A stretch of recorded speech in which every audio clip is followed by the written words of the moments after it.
నీతో నిండా జీవసింపోవో నా జీవమంతయు నీతో నిండా జీవసింపోవో.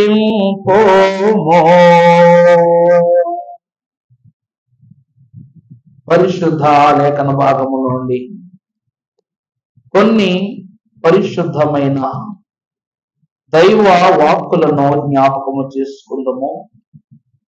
పరిశుద్ధ గ్రంథముల నుండి ఇర్మియా గ్రంథము 3వ అధ్యాయము. ఇర్మియా గ్రంథము 33వ అధ్యాయము 6వ వచనమును చదువుకుందాము. నేను దానికి ఆరోగ్యమును స్వస్థతను మరలా రప్పించుచున్నాను, వారిని స్వస్థపరచుచున్నాను, వారికి సత్యమును సమాధానమును సమృద్ధిగా బయలుదేరా చేసేదను.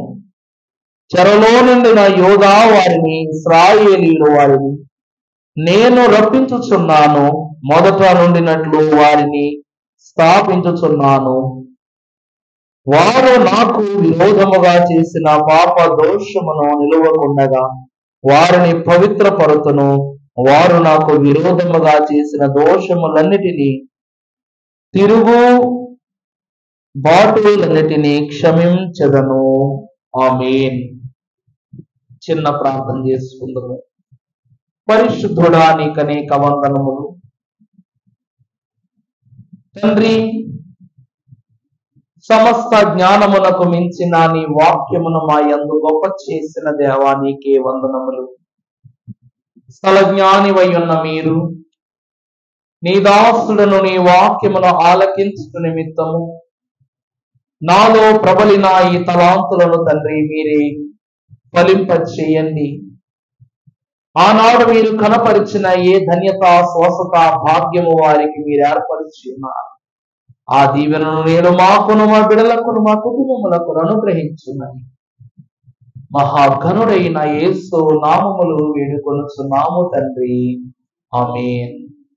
త్రిత్వ దేవుని మహిమాశీర్వాదము తండ్రి మనందరకును అనుగ్రహింపచేయును గాక. ప్రభువునందు దేవుని ప్రియబిడ్డలారా, మన ఘనుడును పరిశుద్ధుడైన దేవదేవుడు మరలా ఆరోగ్యమును స్వస్థతను నేను మీకు రప్పిస్తాను అంటున్నారు. మరలా అంటే ఇంతకు ముందు ఉన్నది లేనట్లు లెక్క.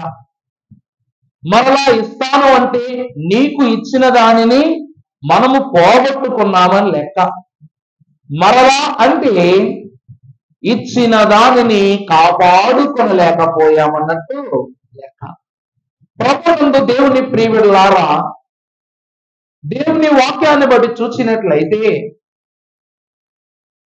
మనము ఆహార ప్రియులం. మాటకైనా మన ఆలోచనలోనికి వస్తే ఈ లోకములో పెద్దవారు అన్నట్లు కోటి విద్యలు కోటి కోసమేనన్నట్లు రుచికరమైన, ఆరోగ్యకరమైన మంచి భోజనమును భుజించటం కోసం ఎంత కష్టమైనా పడతాం, ఎన్ని అబద్ధాలైనా చెబుతాం. ఎందుకంటే లోకం యొక్క స్థితి అట్లా ఉంది కాబట్టి. ఇప్పుడు మన పిల్లలు చూడండి, కొంతమందికి ఫ్రైడ్ రైస్లు అంటే ఇష్టం, పిల్లలకు చాక్లెట్లు అంటే ఇష్టం, లేక బయట ఫాస్ట్ ఫుడ్ ఏదైనా ఇష్టమే. దానికోసం ఎన్ని అబద్ధాలైనా చెబుతారు, మన దగ్గర తీసుకుంటారు. ఒకవేళ ఆ కొనుక్కున్న వస్తువు తీసుకుని వస్తున్నప్పుడు అది పడిపోయింది అనుకో,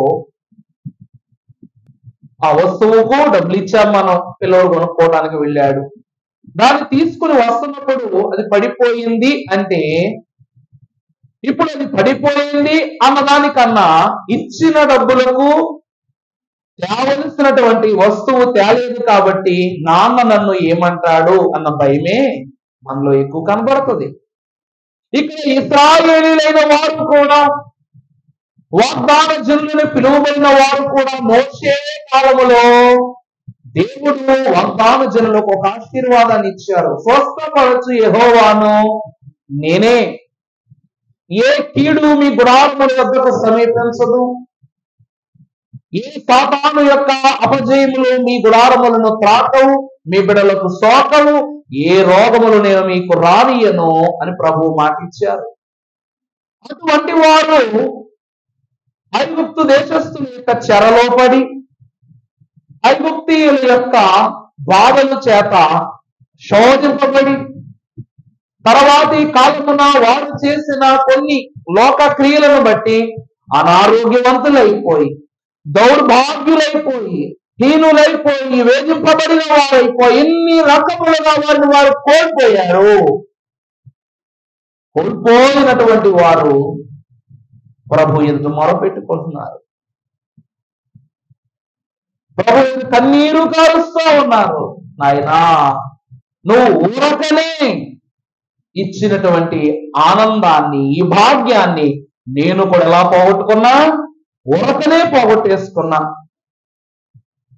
ప్రభు రాయించారు, కోరము నీవు కావలసినవి ఊరకనే నీకిచ్చెదను, ధారాళముగా ఇచ్చుటకునా, ధారాళముగా ఇచ్చుటకునా, ధన నిధి వస్తువు లన్నీయుగలవు, ధన నిధి వస్తువు లన్నీయుగలవు, మనో విచారము కూడదు నీకు, మహిమ కలంపులే కావలేమో. ప్రియమిత్రులారా, మొదటిగా బిడ్డ మన దగ్గరకు వచ్చి, నాన్న నాకు డబ్బులు ఇవ్వు, నేను పలానా వస్తువు కొనుక్కొని తింటాను అడిగినప్పుడు, లేవు డబ్బులు లేవు అని అంటాం. వాడు మనల్ని ఇబ్బంది పెట్టగా సరే నాన్న అని జోబుల నుంచి డబ్బులు తీసి బిడ్డ చేతికిస్తాం.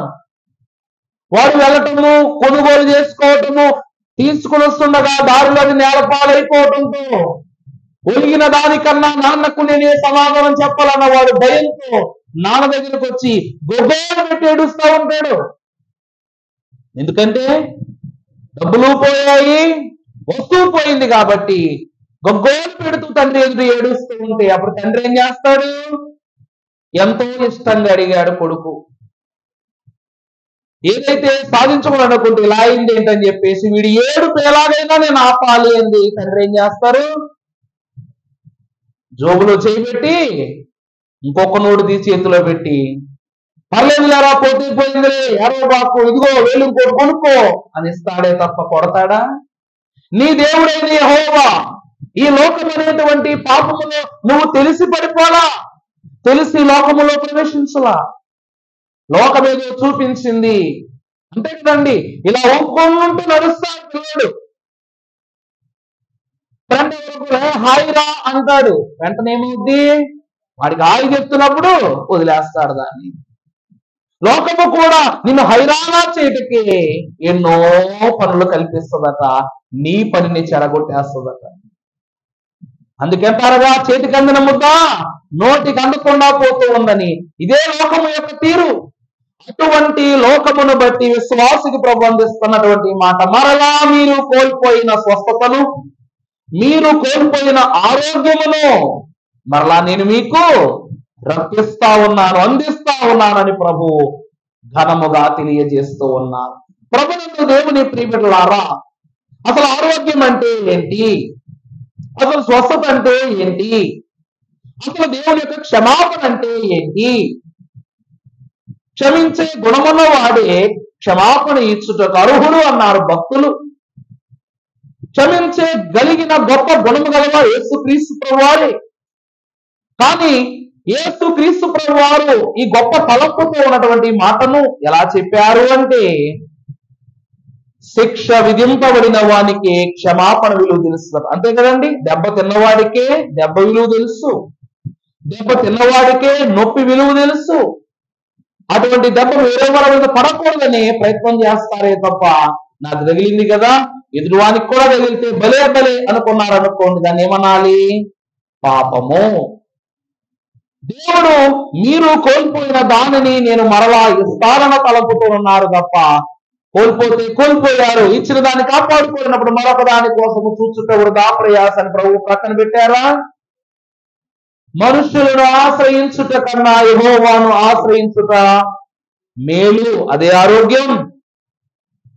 మనుషులు ఆశ్రయించుట కన్నా యెహోవాను ఆశ్రయించుట. దేవుడే నాకు ఆశ్రయంబు దివ్యమైన దుర్గము. దేవుని ప్రియమిత్రులారా, పరిశుద్ధ లేఖన భాగములు మనం చూసినట్లయితే ఒక ప్రాముఖ్యమైన వచనము యోహాను రాసిన 3వ పత్రిక 1వ అధ్యాయము 2వ వచనం చూస్తే, ప్రియుడా నీ ఆత్మ వర్ధిల్లుచున్న ప్రకాశము నీవు అన్ని విషయములోనున్న వర్ధిల్లుచు సౌఖ్యముగా ఉండవలనని కోరుకొచ్చున్నాము. భక్తుడు ఏమని రాస్తున్నారండి యోహాను పత్రికలో? మరలా మనము చదువుకున్నట్లయితే యోహాను రాసిన 3వ పత్రిక 1వ అధ్యాయం 2వ వచనం, ప్రియుడా నీ ఆత్మ వర్ధిల్లుచున్న ప్రకారము నీవు అన్ని విషయములలోనూ వర్ధిల్లుచు సౌఖ్యముగా ఉండవలనని ప్రార్థించుతున్నాను. దేవుడు ఏమని ప్రార్థిస్తున్నాడు నీకోసం? ఏమని ప్రార్థిస్తున్నాడు? నువ్వు అన్ని విషయాలను నువ్వు ఎలా ఉండాలట? వర్ధిల్లాలి, బాగుండాలి, బాగుపడాలి. యేసుక్రీస్తు ప్రభు వారికి ఏం అవసరం చెప్పండి? తరామరా అనుకునేటట్లుగా పరిచయాలు లేవు. పేతురికి ప్రభువుకు పరిచయం ఉందా? కానీ ప్రభు, ఓ పేతురు, ఆ వల విడిచిపెట్టి నన్ను వెంబడించు అనగానే వలదులేశాడు. అప్పుడు కుటుంబం గుర్తు రాలేదు పేతురికి. వల వేయి అన్నప్పుడు నా పడవకు నేను యజమానుని, జాలనికి వల వేయటం ఎలాగో చెప్తే ఎలా ఉంటుంది చెప్పండి? ఏమా, యుద్ధం చేసేవాడికి కత్తి ఎలా తిప్పు అలా తిప్పు అని అన్నామంటే ఎంత కోపం వస్తుందో. జీవితకాలము జాలరిగా బతుకుతున్నటువంటి పేతురు దగ్గరికి వెళ్ళి ఇటు పక్క వలే చేపలు పడతాయి అని చెప్తే, ఇటు పక్కన వేస్తే చేపలు పడతాయి పేతురు తెలియదు. కానీ విన్నాడా లేదా? ప్రభునందు ప్రియులారా, ఆరోగ్యము స్వస్థత అంటే దేవుని మాటను ఆలకించటం. మనము ఎవరో చెప్పారనో డాక్టర్ దగ్గరికి వెళ్తాం, ఆ డాక్టర్ మూటడు మందులు రాసిస్తాడు. వెనక ముందు ఆలోచించుకోకుండా ఏం చేస్తాం? ఏంటి డాక్టర్ ఎన్ని మందులు రాసేసాడు ఏంటి, ఈ డాక్టర్ ఏదో నన్ను మాత్రం చేస్తున్నాడని వదిలేసి వచ్చేస్తాం అక్కడి నుంచి. ఆయన ముఖ పరిచయం లేకపోయినా ఆయన చెప్పింది చెప్పినట్టు చేస్తాం. ఎందుకంటే మనిషికి విలువ ఇవ్వట్లా. ఆయన సంపాదించుకున్న స్థాయికి ఒక హాస్పిటల్ చూసి చెప్పేయచ్చు ఎంత గొప్ప విలువ ఉన్నదాన్ని. అలాగని ఈ రోజుల్లో అన్ని హాస్పిటల్లో అలా కూడా లేవు. మేడలు పెరిగినాయి కదా అని చెప్పేసి ప్రతి హాస్పిటల్లోకి వెళ్ళాం అనుకోండి, మనకు బిల్లు పెరిగిపోద్ది. గవర్నమెంట్ ఆసుపత్రులను పక్కన పెట్టలేము, ప్రైవేట్ ఆసుపత్రుల్ని విడిచిపెట్టలేము. కానీ అమ్మా నేను ఫలానా చోట చూపించుకున్నానమ్మా, చాలా అద్భుతంగా చూస్తారా డాక్టర్ గారు అన్నాం అనుకోండి, అంతస్తులు చూడం, మేడలు చూడం, డబ్బులు చూడం, అప్పులు చేసైనా వెళతాం, నయం చేసుకుని వస్తాం. దేవుని ప్రియమిత్రులారా, ఆ దినమున యేసుక్రీస్తు ప్రభు వారిలో నిలబడి ఉన్న అంతస్తును చూశారు.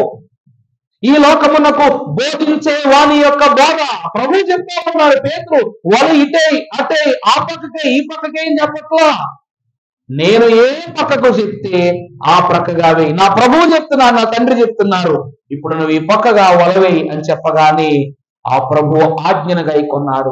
దేవుడు చెప్పింది చెప్పినట్టు చేస్తే అనారోగ్యం వస్తుందా? అందుకే గారు కూడా రాశారు కదా, ప్రార్థన ఆలకించినను ప్రార్థన వినకుండినను సార్థక పరచుము గాని అపార్థము చేయుటయే అని. నువ్వు నాకు చెప్పేటంతది వాడవా అని పేతురు ఆ రోజు ప్రభువుని అడగలేదు, అపార్థం చేసుకోలేదు. 100 సార్లు వలేసా, పల్లా 101వ కష్టం అంటారా, వేశాడు, చేపలు పడ్డాయి. అతడు కోల్పోయిన మునుపటి నిధనములో కోల్పోయిన వైభవం అంతా ఒక్క వలతో వచ్చేసింది వెనక్కి. మీరు పోగొట్టుకున్న స్వస్థతను ఆరోగ్యాన్ని రప్పిస్తున్నానన్నాడు దేవుడు. అలాగే ఈనాడు కోల్పోయిన జీవితాన్ని, ఓడిపోయిన స్థితులను కూడా గెలుపుగా దేవుడు వెనక్కి చేస్తున్నారు. 2024 అలా ఉండాలి ప్రభువులో.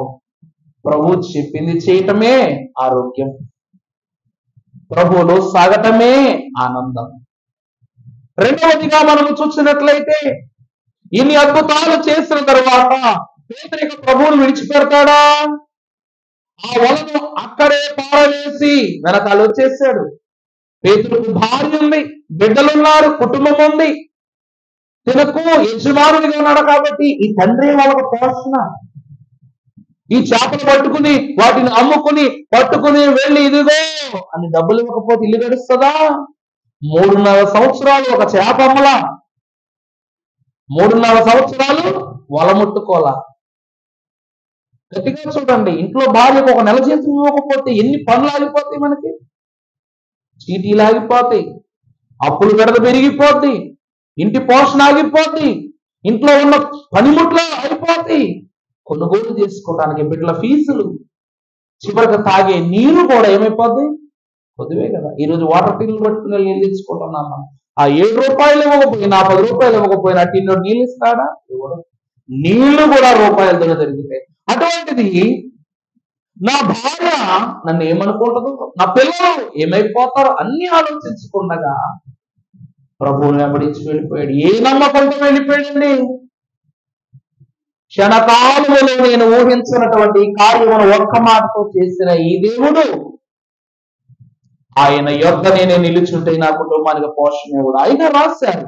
యేసు మాటలోన ఎంతో బలమున్నది, స్వామి మాటలోన చాలా శక్తి ఉన్నది, యేసు మాటలోన ఎంతో బలమున్నది, స్వామి మాటలోన చాలా శక్తి ఉన్నది, యేసు మాట కోటి రూపాయల మోత, యేసు మాట కోటి రూపాయల మోత, యేసు మాటలోన ఎంతో బలమున్నది, స్వామి మాటలోన చాలా శక్తి ఉన్నది.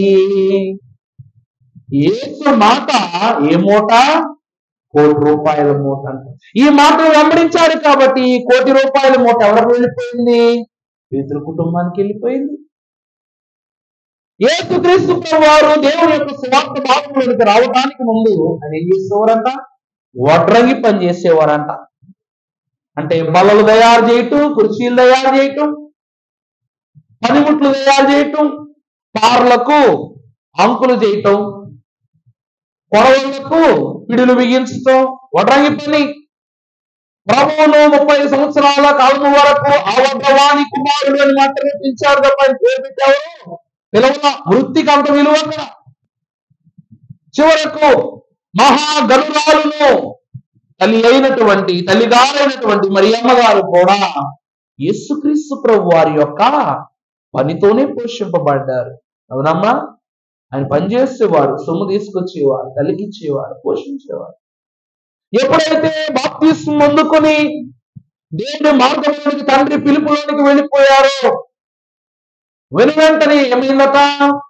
తల్లి పోషణ కూడా ఆయన మాటలోనికి వెళ్ళిపోయిందట. పేతురు కుటుంబానికి ఎలా 1 కోటి రూపాయల మూటగా ప్రభువు వాటిచ్చారు, తన తల్లికి కూడా అలాగే పోషణ ఇచ్చారు దేవుడు. ప్రభువునందు ప్రియులారా, బైబిల్ మిషన్ను స్థాపించినప్పుడు దైవజనులైనటువంటి వారు ప్రత్యక్షపరచబడిన అక్షరములను చూసి ప్రభు అన్నారట, నువ్వు మిషన్లోనికి రా అనగానే అన్న మాట, అయ్యా లూథరన్ మిషన్ అనగా నా తల్లి మిషన్ను విడిచి రావటం అంటే తల్లి కౌగిలిని విడిచి రావటమే కదా అని అన్నారట. అప్పుడు ప్రభు అన్నారు,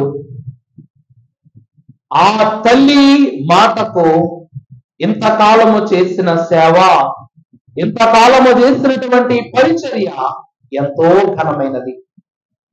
ఈ లోకములో తల్లి సేవ చేస్తావు, ఇక తండ్రి సేవ చేద్దుగానని చెప్పేసి తండ్రి మిషన్లోనికి ప్రభు ఆహ్వానించారు. ఇప్పుడు దేవుని వాక్యాన్ని చూస్తే దేవదాసయ్య గారు ఎంతకాలం చేశారండి సేవ లూథరన్ మిషన్లో? ఎంతకాలం చేశారు లూథరన్ మిషన్లో సేవ? ఎన్నేళ్ల వయసులో ప్రభు పిలుచుకున్నారు చెప్పండి? 98 ఏళ్ల వయస్సులో ప్రభువు దైవజనులైన వారిని పిలుచుకున్నారు. అంటే ఆయన పుట్టినప్పటి నుండి ఆయన పెరుగుతున్న కాలం అంతటి వరకు, అంటే అయ్యగారికి సుమారు 6 ఏళ్ల వయస్సు ఉన్నప్పుడు, 6 ఏళ్ల వయస్సు సుమారు అనుకుంటా,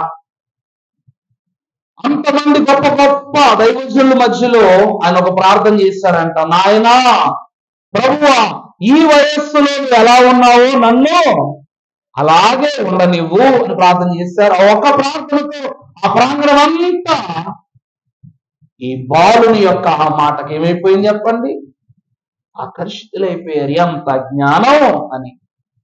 అంటే ఆయన చిరుప్రాయముల నుండి తల్లి మిషన్లో తండ్రి కొరకు కనిపెట్టుకున్నారు.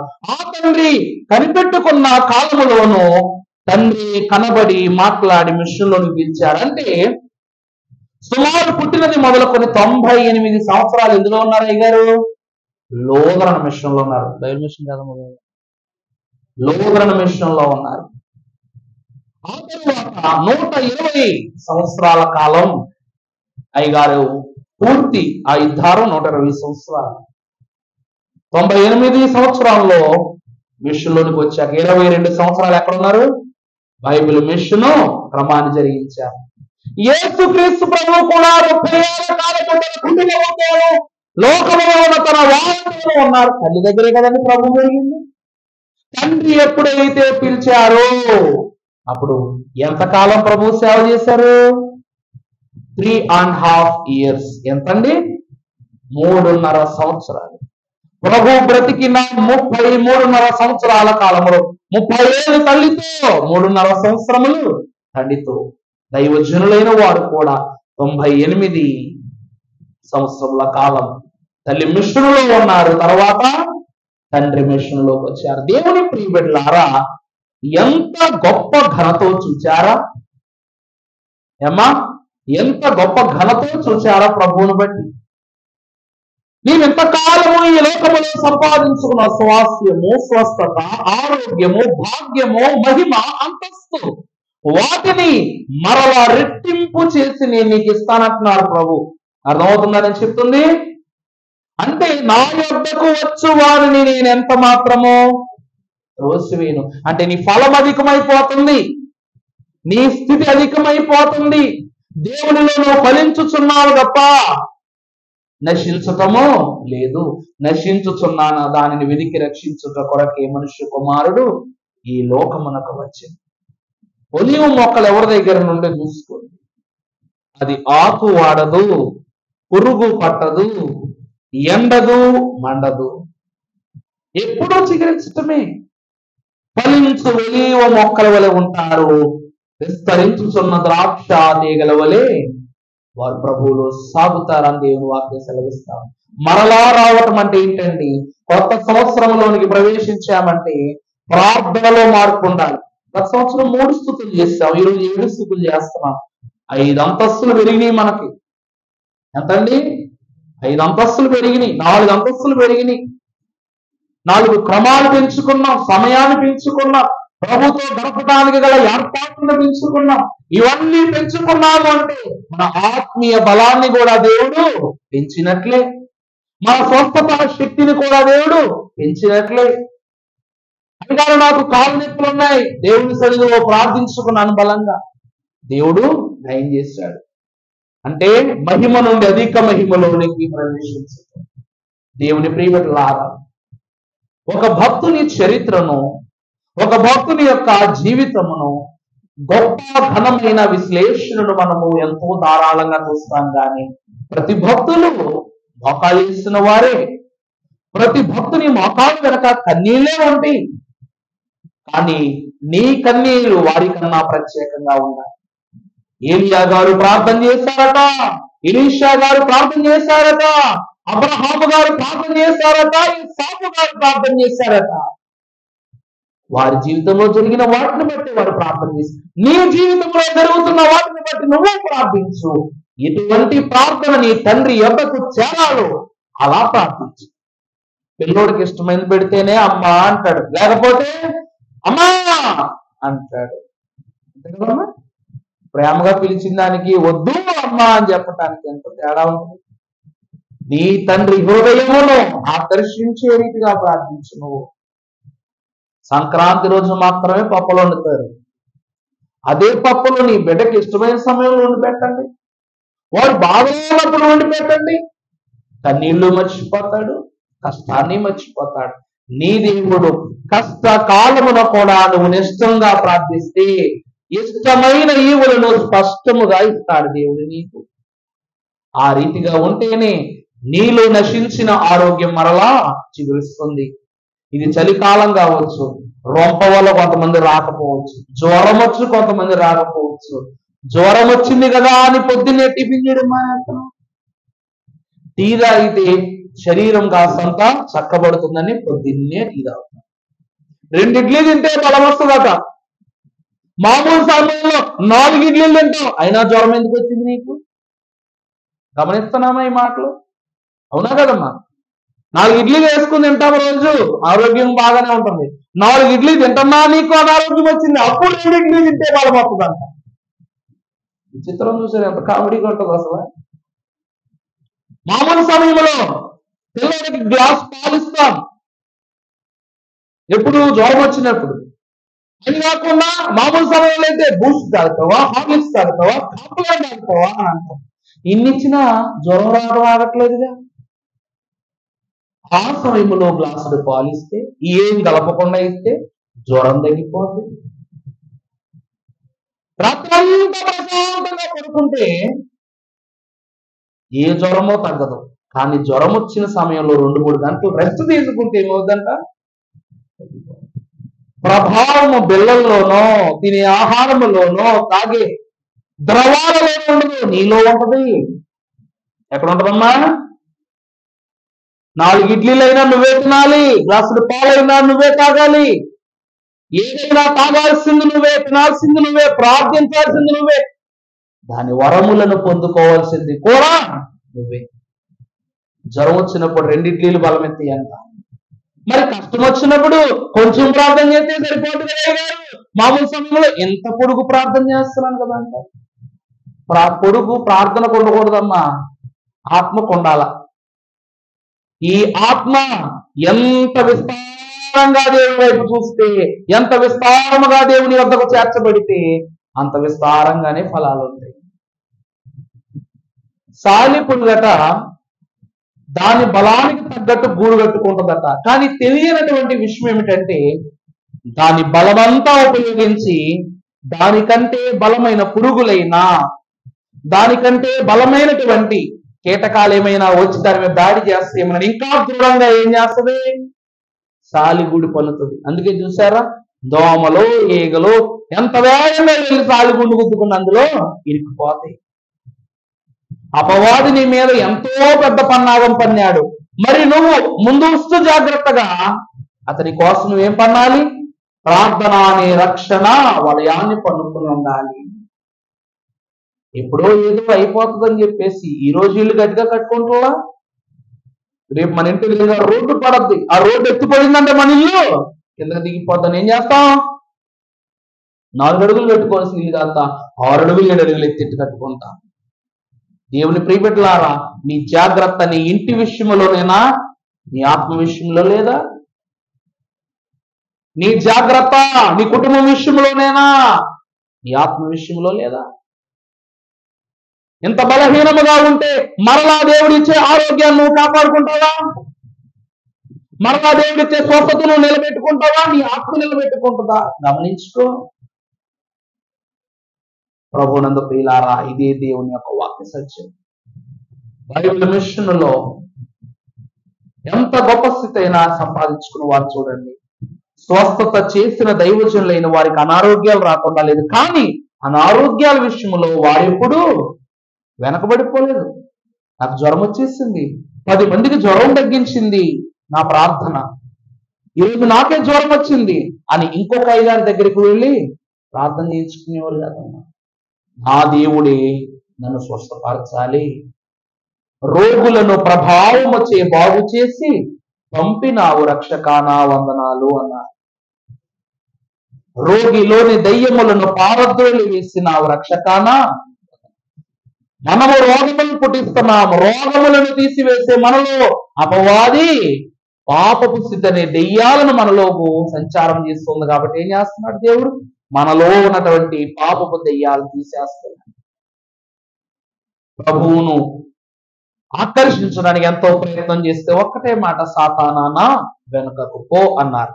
అలాగే పాపమానా వెనుకకు పో, రోగమానా వెనుకకు పో. ఇది నా ప్రభు దేహం, ఇది నా ప్రభు సంచారము చేసే స్థలం. దేవుని ప్రియబిడ్డలారా, అది దేవుని యొక్క వాక్య సత్యమని బోధిస్తా ఉన్నారు. దేవుని యొక్క నామం ఎరిగితే దేవుని యొక్క తలాంతం కలిగి ఉండి ఎంత క్లిష్ట స్థితిలోనైనా సరే ఆత్మ బలాన్ని ప్రభు చేకూరుస్తారు గనుక అట్టి ఆత్మ బలముతో దేవుని యొద్దకు నడిపింపబడగలిగే భాగ్యము తండ్రి ముమ్మరముగా దయచేయును గాక. ఆమేన్. పరిశుద్ధుడా నీకు అనేక వందనములు. ఈ క్రొద్ది మాటలు మీరు మాలో ఫలింపచేయండి, కృప చూపించండి నాయనా. స్తోత్రం. మా జనకులు, మా ఆత్మీయ తండ్రి గారు ప్రభువా, నిన్ను ఆనుకొని ఉన్న వారి యందును నీ ప్రభావం అధికముగా నుండును అని బోధించారు నాయన. నీవు బయలుపరిచిన మిషనులో నేను ఆనుకొనుట ద్వారా మాలోని ప్రభావవంతమైన పాపపు కీడులను సమూలముగా నశింపజేసి సంపూర్ణ ఆరోగ్యవంతులనుగా స్వస్థతావంతులనుగా మమ్మల్ని చేసి దీవించుమని మా ప్రాణ రక్షకుడైన యేసు నామములు మిక్కిలి వినయముగా బ్రతిమలాడి వేడుకొనుచున్న మా ప్రియ పరలోకపు తండ్రి. ఆమేన్. ధ్యానం జరిగించుకుందాము.